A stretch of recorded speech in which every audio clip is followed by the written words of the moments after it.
Hello everyone, welcome to ICT Training Nepal, and if you haven't subscribed this channel, please don't forget to subscribe it.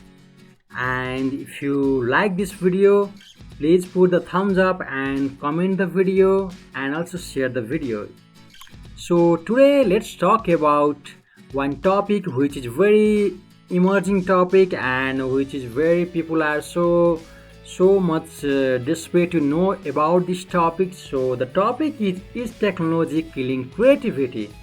So this is technology killing creativity. In this topic there are lots of debates going on, and so I'm also here neutral, and I have found this slide, so you can just decide by this slide, is technology killing creativity or not. So let's talk about it. Okay, so first of all, let's go towards what is creativity. Okay, so let's go here and see what is creativity. Creativity is living in possibility and abundance rather than limitation and scarcity. Okay, so we have discussed about the creativity, and let's go after that. Okay, so let's go after the creativity. So why creativity is so important? Okay, so think of your favorite book. Okay, so I want you to guess, or I want you to think of your favorite book. Okay, so before that, let's I think I have skipped something. So before that, what limitations are there? Okay, so what are the limitations are there? So you have to understand that what are the limitations are there. Okay, so the world we live in today is centered around technology, right? And in the past few decades alone, we have had major inventions such as MP3 player, smartphone, and the portable computers. While all this technology is useful, it is one of the main factors in the killing of creativity. Okay, so from the way parents are raising their children to the new technology based on education systems, children are being overexposed to technology and it killing the creative ability.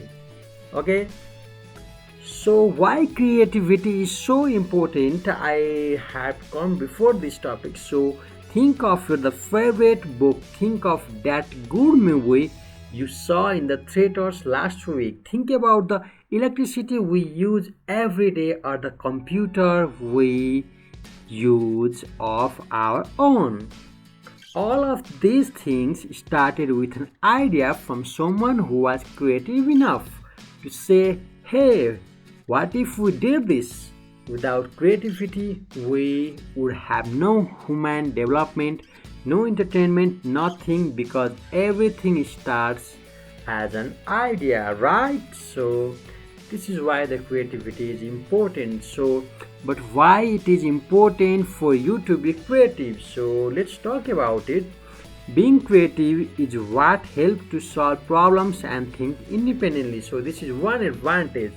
And the other one is that it is also one of the most desirable traits you can have being considered for a job, right? So according to the survey done by the IBM, 60% of CEO believes that the creativity is the most single important quality of the leader have. Okay, so the most important leadership qualities over the next 5 years would be the creativity 60%, integrity 52%, global thinking 35, influence 30, openness 28, dedication 26, focus and stability, sustainability 26, humanity 12%, and the fairness is the 12%. Okay, so the most of the thing is the creativity. Okay, so let's talk about more how technology affect parenting. Okay, so let's question yourself, has technology made parenting harder?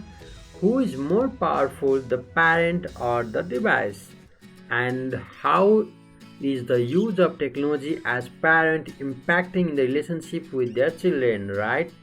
So has technology made parenting harder? So let's talk about it in the depth interview with 35 caregivers. The University of the Making in health lab discovered that caregivers constantly said that they had an internal struggle to balance mobile technology, work, and childcare. Okay, so many cities or trickle down effect that would affect their moods towards the children when a work email or other news came their way via mobile technology, right? So this happens. Okay, so this called the trickle down effect, right?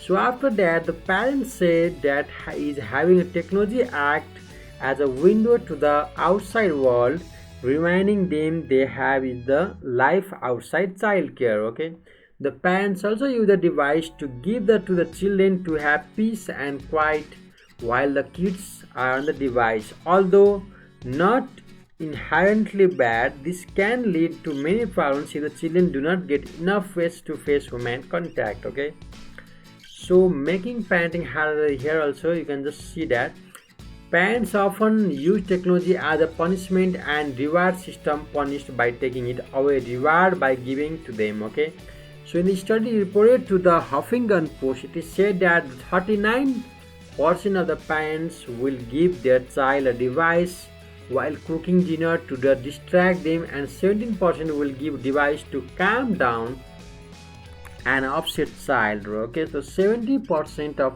parents say that technology doesn't make parenting easier. Parents do enjoy use of the trackers, GPS, and others such as digital report cards and the online homework. Knowing the child whereabouts can be very comforting to parents. The biggest negative sign is the equation of technology and parenting is to aid the decision that need to be made regarding the technology. Sometimes these decisions need to be made on the fly, which can cause the address stress to the parent in negative situation. Okay, so who is most powerful, technology or the parents? Parents have hard time balancing technology when raising their children. They cannot completely take their children off the grid, but they also cannot let them down in technology. At the end of the day, parents are stronger than technology. If they try to be, the parents have to have ground rules. Okay, so guidelines to parenting with technology. Dr. Jim Tyler wrote in Psychology Today the 4 guidelines to keep in mind while parenting around technology. How often your children immerse in technology? What is the quality of content to which they are exposed? To what degree do you provide limits and guidance in the children's interaction with technology? How much counterbalancing exposure do your child get from influence and experience, right? So how is the use of technology affecting relationship between parents and children?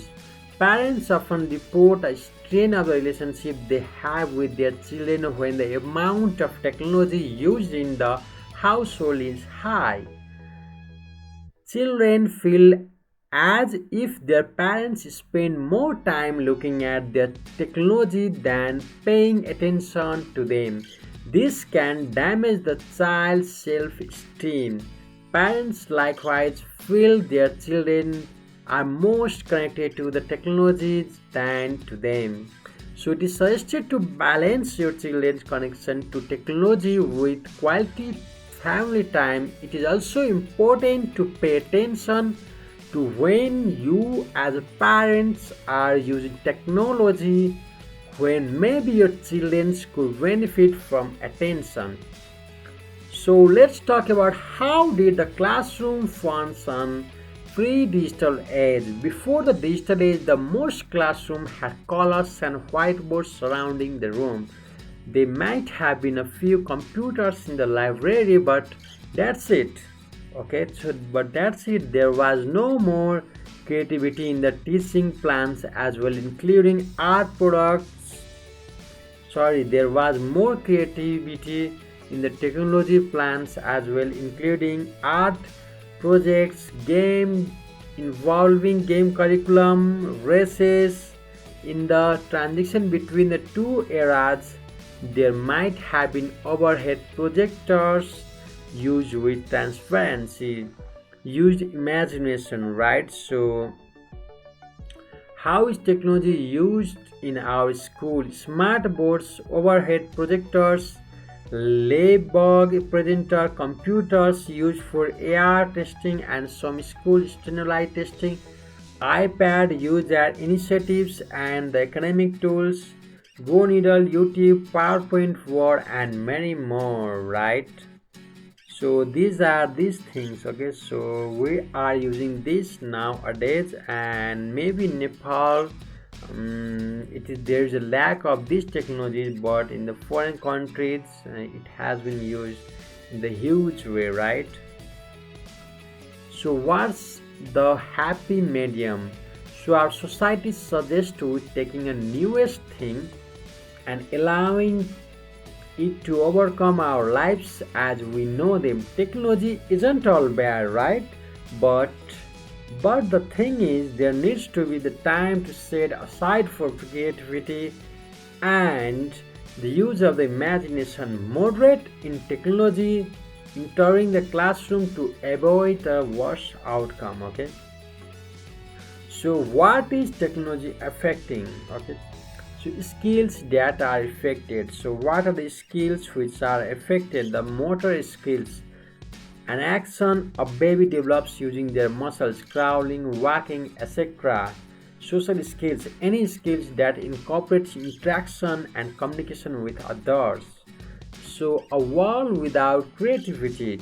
Kids who play video games, who watch TV, operate some type of mobiles, devices, etc. All they have the less imagination, creativity. Kids who have little to no imagination end up not having independent thoughts. They always have to go to the Google to find ideas because they cannot think of anything. So the point is the creativity is essential, right? So health risks. So what are the health risks nowadays is like kids spend an excessive amount of time on the computer, cell phone and other mobile devices. The risks of becoming obese because of the lack of physical activity. So here are the references and the things which have been taken. Here are the references. So thank you so much for watching the video. And what do you think? Does the creativity is killed by the technology, or the technologies are killing the creativity or not? So you can just comment below and you can just put your thoughts there. So thank you for watching the video. Please don't forget to subscribe the channel, like the video and share the video. Thank you so much. I will see you in the next video.